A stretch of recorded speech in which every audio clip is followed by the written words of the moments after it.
So, maura gihapon ni katong akong i-vlog mga isla no. Sa akong idyo kadugang mga suy nga. Kani ding isla ha mga suy katong una na akong gihuan. Duha na siya kabuk kay hingkuan naman ang gisakyan Marco libot. Duha day na siya kay isla ga putol-putol niya. Naapod ari diri mga suy isa. Kana akong gitudlo na ni siya gagamay niya. Naapod diri daghan day sila putol-putol siya kuya kana katapad. So duha day na siya mga suy. Akong i-focus mga suy no, duha. Gamay kining isa kanisa niya dapat anya apa gid dire lahi puto dito nga sumpay gikan to dito sa Kinatumyan dito ikan sa Kinatumyan nga dako kay ng isla nya kani putol-putol din ang isla dire napod dire gikan na duha gikan dito mga suyo gikan dito kana ya na pud dire gamay kana siya kana ya dire pod isla so daghan na day siya mga isla ya kanay pud ari mga suyo naapod dire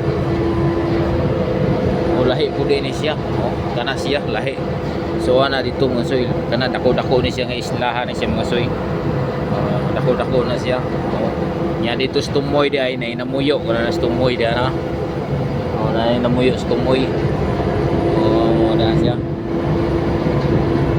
gatong ibalhin ta diri mga soy no naala to nade kapuyo ni tumoy dia kanang-kanang na ay kalubihan so nato pa nade tubig day source of tubig na mga balay mga sayo